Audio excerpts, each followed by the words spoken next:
All right, we're back again. We're going to do in a new studio. Hey, we're going to do a little video here on making the miniature kites out of those coffee filters that we did earlier. So we've got a couple of 3-inch miniatures that we're going to be showing you how to make those. And remember earlier in the other video, we talked about the coffee filters and the markers. And so this is just an example of some of those. The plans for this project come from Charlie Sodich. Thank you, Charlie. And it's basically following his plans on making miniatures. He did his out of cocktail napkins. And we'll have a link to this and the plans for the shapes of the kites and stuff at the end of the video. And so we'll get started here. First, we'll go through some of the materials we're going to need. Besides the coffee filter that's completed, we're going to need some kind of structure for the back, some spars basically to support the kite. And so what we're going to be using is some monofilament, some fishing line. This is 12-pound fishing line, and when it comes off the spool, it's coiled, so we need to straighten it out. And how that's done is we're going to put it on this block of wood. And we're going to have to bake it in the oven for only about 15 minutes at 325 degrees for 15 minutes. And what we'll do is we're going to tie it on to the screws at the end of this. This is about a 12-inch piece of wood, just a couple of screws in the end. Tie the line on one end, wrap it around, and then tie it off on the other end, or tie it off on the first end. And bake it for about 15 minutes is all. Take it out of the oven, let it cool, make sure you don't touch the metal screws, then cut off the monofilament. And what you get is these 12-inch strands of, I know it's hard to see here, but anyways, we've got some line here. And one of these is enough for a kite. So we'll just use one of these to give our kite some structure. We're also going to need some tail for these. And so this is just from a dollar store. It's just tinsel or foil shreds. Comes from the dollar store. It's like Christmas tinsel. We're going to need some thread. The thread can be any sewing thread. You can get it in packs like this at the big box stores. And this comes with 24 spools. You only need about 10 feet of line. So there's enough here for about 75 kites. If you don't want to use the spools, you can use these little floss bobbins. And what they are is just little pieces of cardboard that I just wrap the thread around. And again, you only need about 10 feet of this. We're going to need some Aleene's glue, tacky glue, or Elmer's glue works just as well. School glue works. It's just not as tacky. It takes a little longer to dry. This is pretty quick drying stuff. We're going to need some Scotch tape.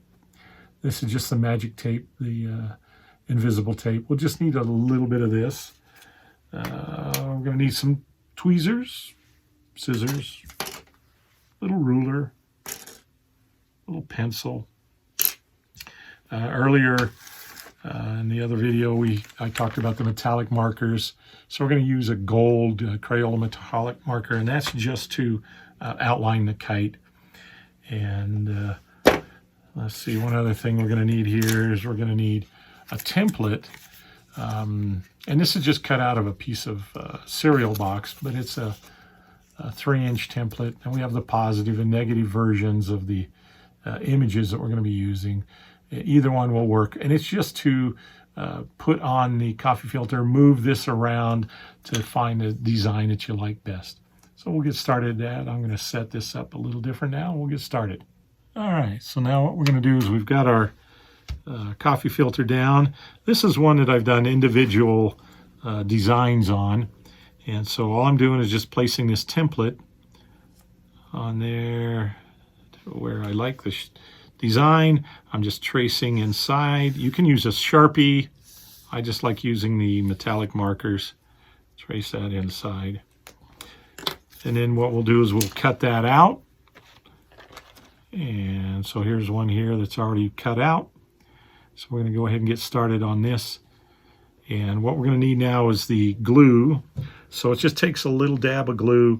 I'm doing this on a piece of cardboard. That's no big deal. Just a little dab of glue.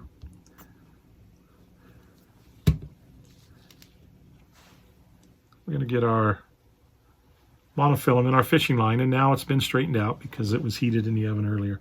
And I'm just going to drag enough of that through the glue. I don't need to drag the entire piece, 12 inches. I just need about 3.5 inches here.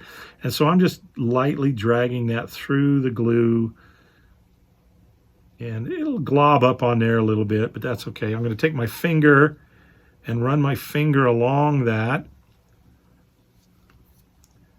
just to get the big globs off. Dry my fingers off here. And I'm going to start at the top and overlapping just a little bit. So this will have just a slight little overlap. And just go right down the center.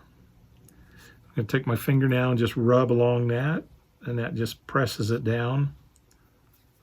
If you don't get enough glue on at the top or the bottom, you can just take your little tweezers, just get a little dab of glue, put that on the spar, on the fishing line there, press it down again, and so that one's done.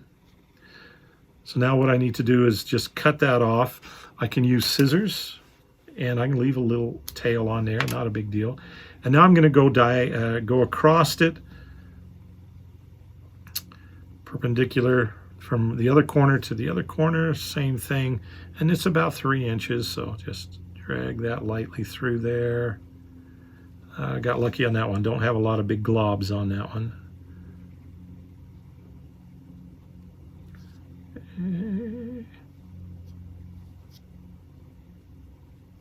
And just make sure you have glue at the very tips. You need to have some glue at least at the very tips.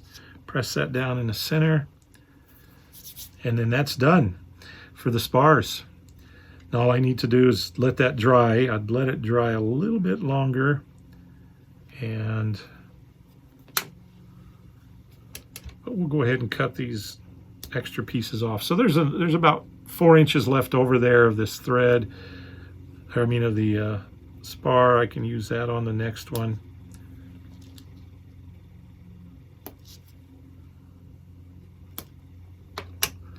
All right.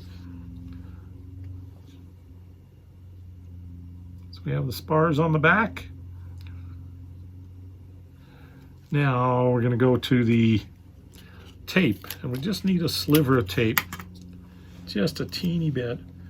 But before we do that, we're going to mark 1 inch down on the center of this, just going down. Now this is on the front side.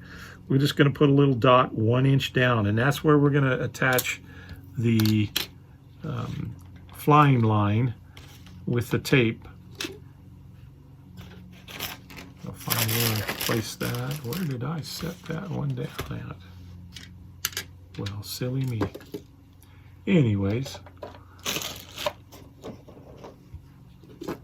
I'm just looking for my little bobbin where I'd set it down. It disappeared. There it is. All right, so we're going to need our thread. Now for this, we only need a sliver of tape. So it's about 1/4 inch long and 1/8 inch wide. So it's just a sliver, just a tiny, tiny sliver.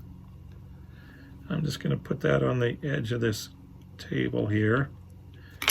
Now what I need to do is tie the string, the kite string, onto that. So I make a loop first, and then I just slide the loop over the tape. I'm going to press it down, get that to hold again. And I'm going to double knot this. So a little square knot on there.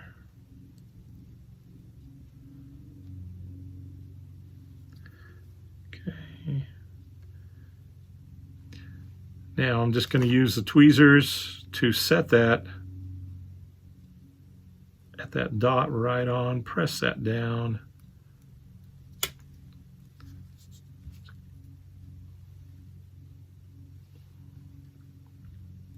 cut off my extra string there that I don't need from the knot. Okay, so that's done. The next part is taking another small piece of tape, tinsel, the tail material, and I usually just place it underneath that little piece of tape sticking out, use the tweezers to press it on. So just half of the tinsel is on the tape. So you just have a little piece of tinsel attached to the tape because we need the tape that goes right on the back of the kite at the bottom. And just press that down. And then the next step would be is we're going to need to give the kite a little bit of a bow or a dihederal. So I'm just pinching it in half. Not all the way. I'm not flattening or, pressing it completely flattened out. And so here we have our little miniature, and we'll get a little video of that flying here. So that's it. That quick. Now we're on to the next one.